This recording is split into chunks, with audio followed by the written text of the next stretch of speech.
This presentation was paid for by CGTN. The opinions, views, and claims expressed are those of CGTN and may not necessarily reflect those of CNBC. Economy, innovation, culture, exploration. Discover the vibrant pulse of China's economy and dive into the rich tapestry of its culture. Embark on a journey of exploration with Meet China. Here, your journey begins.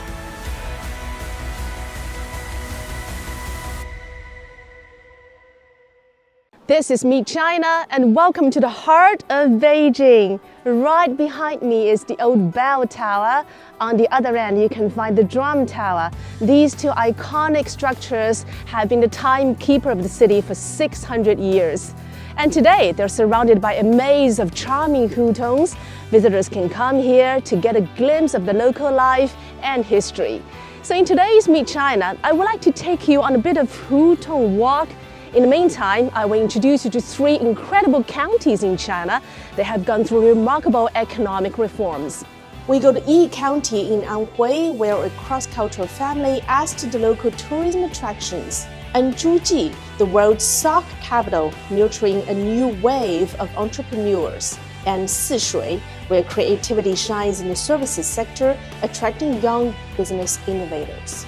Let's unfold our first story in the picturesque countryside in Huangshan, Anhui Province. There, an Austrian man and his Chinese wife built a charming guest house and pizzeria named after their daughter, Alina. This is more than just a cozy trend, but embodies the allure of rural tourism in China. Join us now as we discover the stunning landscapes and discover what makes that region irresistible to global travelers. Delicious pizza, rich coffee aromas, and the warmth of a traditional stone oven. You might assume this is a traditional Italian pizzeria, but you'd be wrong. Believe it or not, this pizza shop is actually in Hongcun, a 900-year-old village in Anhui Province, eastern China. Surrounded by historic buildings, this pizza shop offers handmade pizza and coffee to customers around the world. Armin Schober, an Austrian, owns this surprising restaurant. With his wife Wang Qiang, he runs Alina's Garden, a homestay and pizzeria in the foothills of Huangshan Mountain, a breathtaking UNESCO World Heritage Site. In this ancient village located in Zhejiang County, Schober is warmly welcomed, despite being the only non-Chinese living here. The story of Alina's Garden began with a simple desire: to provide a nurturing, natural environment for their daughter, Alina. I wanted Alina to grow up very similar to my own upbringing. I grew up in the countryside, and here she can grow up with the freedom and the independence. On top of it, with having a homestay, meeting a lot of people from different countries, different provinces, I felt it'd be very good for her social development. While exploring Zhejiang County in Huangshan City, the couple discovered a homestay that they instantly fell in love with.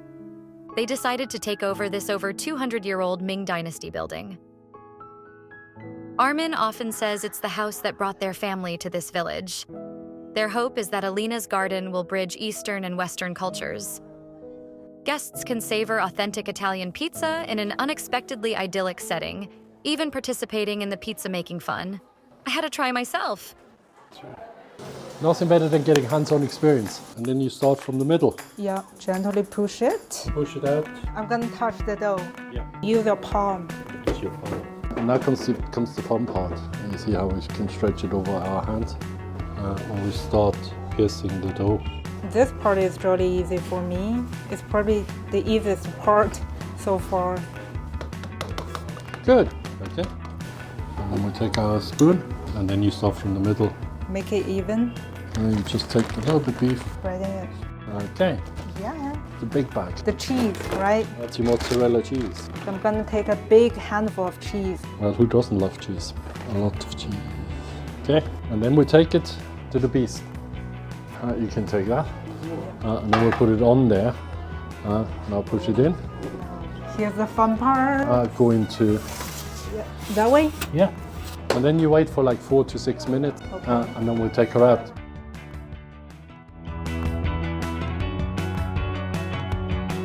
Okay, the pizza's ready.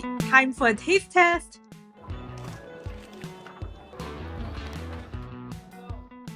Now I'm gonna try my pizza. Oh, the cheese is nicely straight.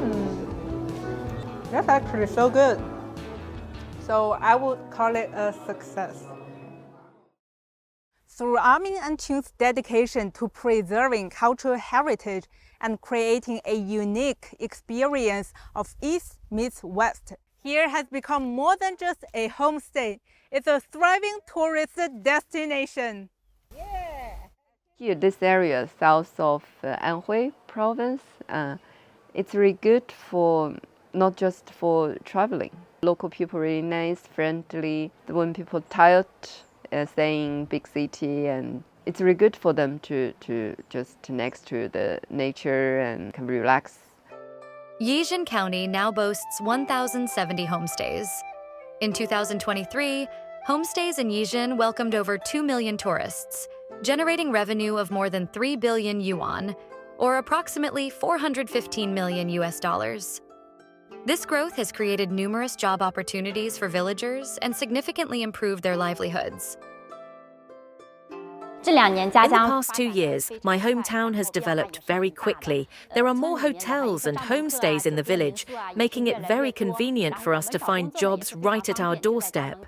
Homestays in Zhejiang County have created approximately 20,000 jobs for local residents and boosted sales of local agricultural products.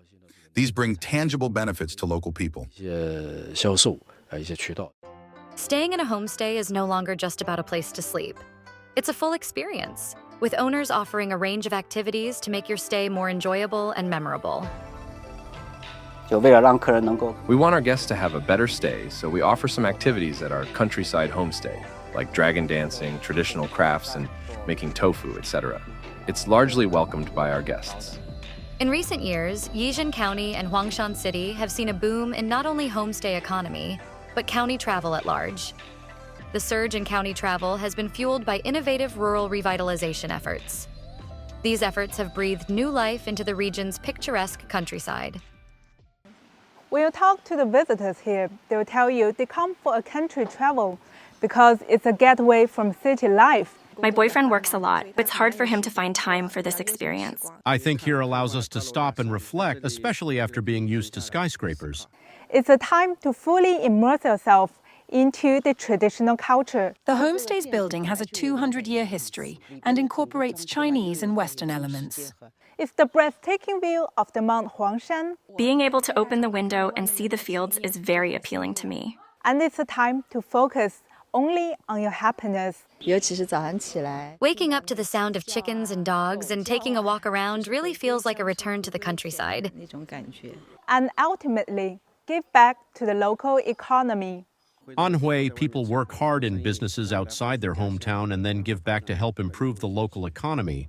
The surge in tourism to Huangshan City is proving to be a powerful economic engine, generating substantial revenue. From January to October this year, Huangshan City received about 83 million visitors, with total tourism revenue reaching 74.7 billion yuan. The allure of Huangshan extends worldwide. In Yixian, I met visitors from... We came from Chile, South America. It's beautiful. We really like this place. I'm from San Francisco. The scenery is very beautiful. Switzerland. Switzerland. From Barcelona. We don't know much about the food, but maybe. Yes. Maybe the hairy tofu? The hairy tofu. The local government has taken steps to attract more foreign visitors.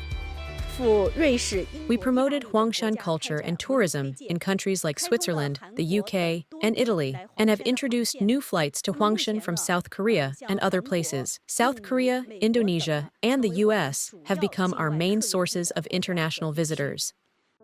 Armin emphasizes that the booming county travel industry has not only brought people, capital, and information to the villages, but has also inspired entrepreneurship in rural areas. It's not just, the foreigner that lives here, but actually the foreigner that is fully integrated into the community and wants to do things with the community in order to entice more foreigners to come here, to entice more young people. In the past we said, oh, the countryside has no future perspective. I do disagree with that. I think the countryside, especially around here with tourism and tourism development, has a huge potential for young people. Well, we're looking how can we get more spotlight and promote Hongzhou E-County outside of China, giving as much back as we get from the community. This presentation was paid for by CGTN. The opinions, views, and claims expressed are those of CGTN and may not necessarily reflect those of CNBC. Economy, innovation, culture, exploration. Discover the vibrant pulse of China's economy and dive into the rich tapestry of its culture. Embark on a journey of exploration with Meet China. Here, your journey begins.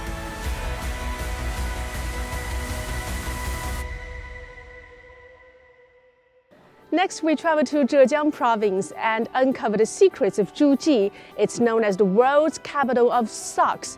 With around 25 billion pairs of socks produced there annually, let's meet the individuals behind the industry, from factory owners to creative designers. Let's delve into what is fueling this fashionable hosiery hub. As someone from the north, the winter chill often makes me long for warmer spots. Recently, I took a trip down south to explore its stunning sights. Along the way, I stumbled upon Zhuji, a county town renowned for its sock industry, located just over an hour's drive from Hangzhou. This is Datang Sock Market, the heart of sock sales in Zhuji, where nearly 30 billion pairs are sold every year. As one of the biggest sock production hubs in the world, it's not only a major player in the domestic market, but also exports a huge number of socks to countries like Japan, South Korea, and North America. Look at these very Christmassy socks, super cute. I actually want to go on a shopping spree here. About 70% of the locals here work in sock production. The person I'm with is one of them. She was born and raised here and took over her parents' business after studying abroad. So were you considering coming back here before going abroad to study? No, because my major is journalism. Journalism? So you were meant to do what I'm doing right now? Yeah. Transitioning from being the interviewer to the interviewee, how does that make you feel? It's pretty good. Okay, correct me if I'm wrong, but I've always thought that most people with overseas education tend to work in first-tier cities like Beijing or Shanghai. What made you want to come back to Zhuji, which is seen as a county town? Because my parents asked me back. Is the main reason. Because my parents do young business very long time and they do very well. And I also think Zhuji city is a good place to develop. Although Zhu never studied business management, growing up in a family business environment helped her pick things up really quickly. When she returned to China to take over the business, she realized that while there were plenty of orders, most were coming from the domestic market. Drawing on her international experience and language skills, she decided to leverage her knowledge of cross-border e-commerce to expand into global markets. To expand her reach to international customers, Zhu Jianbing regularly attends global trade fairs, leveraging her language skills and outgoing personality to connect with younger audiences. Looking forward, she plans to diversify her business by adding smart equipment to her offerings, aiming to create a full supply chain. Known as the international sock capital, Zhuji has everything needed for large-scale sock production, supplying 1/3 of the world's socks. The town attracts not only locals, but also many newcomers from other cities who choose to settle here. I am a new local in Zhuji. I moved here because I saw huge potential in the local sock industry and decided to start my own factory. With their complete supply chain and established customer base, setting up was smooth. Today, Deng's factory ships around 1 million pairs of socks a day, and one type of sock alone sold 120 million pairs in just 6 months. Their monthly sales now reach 200 million yuan. To be fair, I wouldn't have achieved what I have today without Datan's fully integrated sock industry supply chain. So I am very grateful. Now I'm happily married with kids. After work, I enjoy spending time with my dogs at the factory. The relaxed atmosphere is great, and when I miss the hustle of big cities, Hangzhou is just an hour away. As the industry evolves, so does the town. Local manufacturers and the younger generation of factory owners have recognized the importance of innovation, which has helped foster the growth of local design companies. In the past, most sock companies focused mainly on practicality, but today, consumers around the world want more style and design. That's why we've started creating a range of fashionable and trendy sock designs. To enhance creativity, Zhuji regularly hosts design competitions that attract talented designers from around the globe. The goal is to connect the local sock industry with global style trends. At the end of my journey, I asked myself, what makes Zhuji so special? Maybe it's the craftsmanship passed on through generations. What a wealth people have built here. Perhaps it's the slower pace of life. Or simply having the ones you love close by. From a small county in central Zhejiang to the global market, Zhuji's journey is a reminder that great things often begin small, one pair of socks at a time. This presentation was paid for by CGTN. The opinions, views, and claims expressed are those of CGTN and may not necessarily reflect those of CNBC. Discover the potential. Witness the opportunities. Experience dazzling exhibitions and captivating events. Explore groundbreaking innovations and future-shaping industries. Stand at the crossroads where the cities of tomorrow meet timeless traditions. Meet China, where every story is a new discovery. Tea houses today come in different forms and styles. Now let's go to another tea house in Sihui County, South China's Guangdong Province. We will meet a young man there who has chosen to return to his hometown and start a business of his own. Why are so many young people in China trading the spotlights in big cities for the charm of smaller towns? Let's discover China's county-level development, the role it plays in shaping the dreams of a young generation. Recently, I went back to my hometown in Guangdong Province, South China, and I visited a nearby place that's quite popular online, Sihui County. It's only about an hour's drive from Guangzhou, and I stumbled upon some really cool little shops. In this area filled with many self-built houses, I found a very special tea house. I heard that it was started by someone who used to work in Dubai.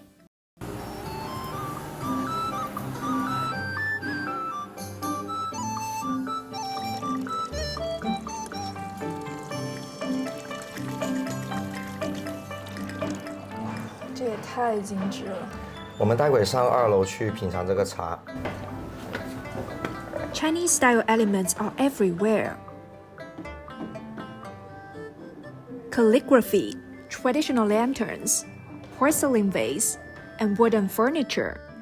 It's hard to imagine that this room originally looked like this.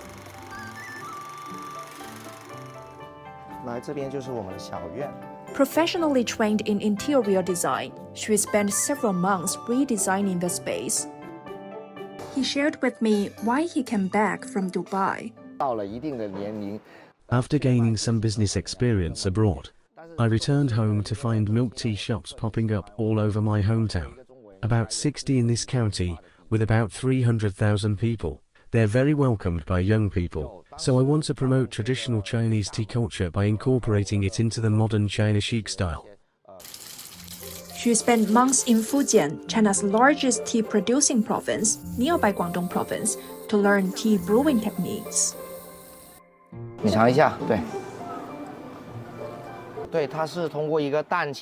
I learned this technique in Fujian. using nitrogen to release this tea's fragrance. She said it was very difficult for him to get started at first. It took me over half a year just to find a location like this. One that I could rent cheaply and renovate freely. The rent is 800 yuan per month, maybe just 1/10 of the cost in big cities.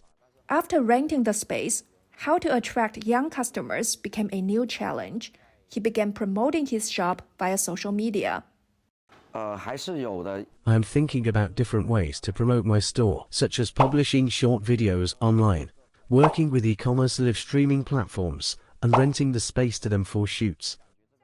After his business was on track, Xu began to enjoy the slow pace of life in the county.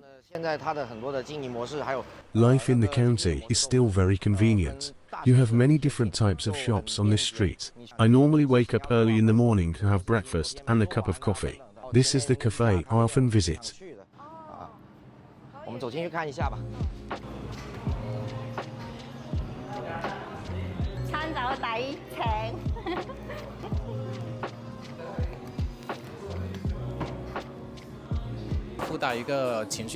Besides just drinking coffee, there is also emotional value associated with it. I really like the atmosphere here. It's rare to find such a place in the county where you can enjoy coffee for hours. The cafe owner used to work in Foshan, about an hour's drive from Sihui, another city in Guangdong Province.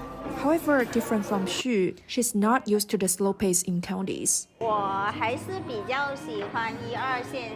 I've been back here in my hometown for 2 years. I returned because my mom wanted me to come back and take care of her. The business is doing very well, but I'm still more accustomed to the fast pace of life in big cities. Sometimes I'm too relaxed here and don't know what to do, so I'm working hard to expand my business and eventually open a store in a big city. The convenience of transportation, more affordable living costs, and the slow pace of life have made Sihui increasingly attractive to young people returning to their hometown. Xu told me that he had also opened 2 other milk tea shops in Huaiji County, which is about 2 hours away. I decided to take a look. I was supposed to visit the milk tea shops, but the smell of many wonton shops caught my attention. Anyway, I decided to have some wontons first.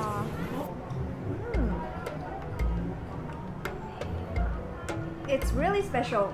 Even as a Cantonese myself, it's my first time trying this flavor of wonton. So this is nori mixed with meat and water chestnut pulp.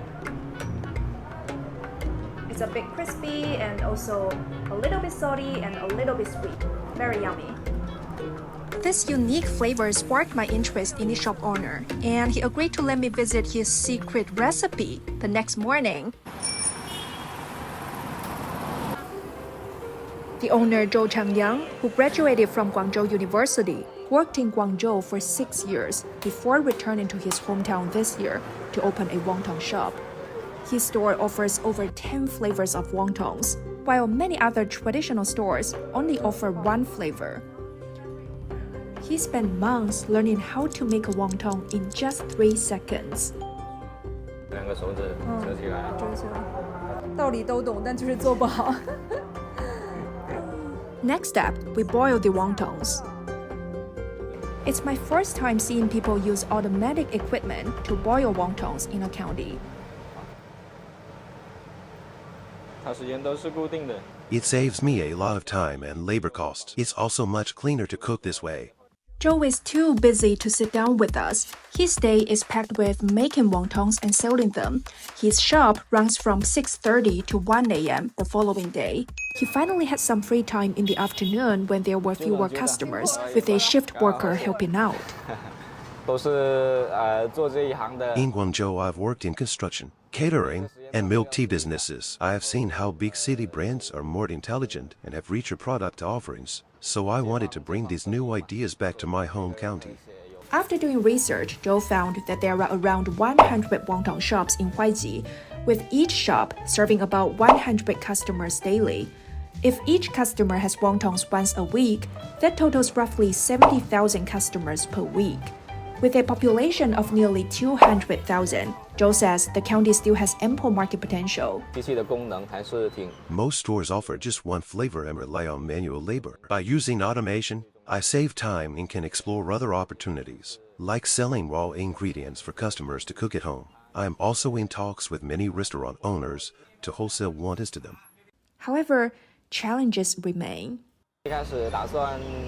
Most people are still used to the traditional wonton flavor and don't know that automated equipment is cleaner and more hygienic, or that they can buy wontons to cook at home for a lower price. I've been promoting this on social media, and after a few months, I've started to attract regular customers. It's my first time trying this flavor of wonton. Very tasty. The store and equipment look much cleaner than traditional wonton stores.